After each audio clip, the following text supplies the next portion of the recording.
नमस्कार. आर न्यूजच्या शनिवार दिनांक 27 सप्टेंबरच्या बातमीपत्रात आपले मनपूर्वक स्वागत.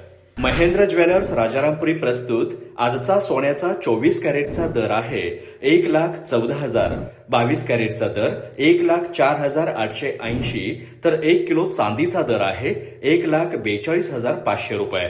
या बातमीपत्राचे प्रायोजक आहेत घरासारखी आपुलकी आणि नात्यासारखा जिव्हाळा जपणारी जनता बँक आजरा आणि प्रत्येकाच्या मनातील चव जपणारे महालक्ष्मी सुरेश मसाले.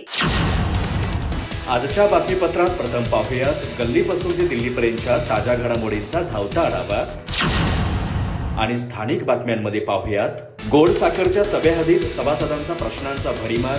कामगार नेते शिवाजीराव खोत यांचे पत्रकार परिषदेत कारखाना प्रशासनावर गंभीर आरोप. केवळ मंजूरच्या गोंधळात सभा न गुंडाळता प्रश्नांची उत्तरे देण्याचे केले आवाहन. अतिवृष्टीमुळे पूरपरिस्थितीने हजारो कुटुंबे विस्कळीत. चंदगड, आजरा, गडहिंग्लजकरांनी पुढे यावे, आमदार शिवाजी पाटील. कोरड्या शिद्याची गरज, मदत कार्याची जबाबदारी आमदारांनी स्वीकारली. वाघाच्या हल्ल्यात बैल आणि म्हैस ठार. आजरा तालुक्यातील नाटगावमधील घटना.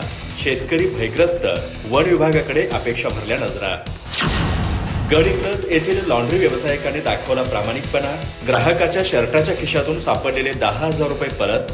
घटनेनंतर व्यावसायिकाच्या प्रामाणिकपणाचे होत आहे कौतुक. आजरा महाविद्यालयात झाली जात प्रमाणपत्र पडताळणी. विशेष मोहिमेअंतर्गत जिल्हा समितीच्या विद्यमाने आयोजन. विद्यार्थ्यांना मार्गदर्शन, शंका निरसन आणि अडचणींवर उपाय. शाही दसरा महोत्सवात 7 राज्यांच्या लोककला नृत्यांचा रंगतदार सोहळा. तेलंगणाच्या रेला, बंगालच्या छाऊ नृत्याने वेधलं लक्ष. जिल्हाधिकारी अमोल एडगे यांच्या हस्ते कलाकारांचा गौरव. यशवंतराव चव्हाण महाविद्यालय हलकर्णीची अभ्यास सहल उत्साहात. विद्यार्थ्यांनी पाहिला बेळगाव सार्वजनिक वाचनालयाचा ऐतिहासिक वारसा. ग्रंथसंपदेतून वाचनाचं महत्त्व अधोरेखित. अधिक माहिती आणि ताज्या घडामोडींसाठी आजच आमचे चॅनल सबस्क्राईब करा.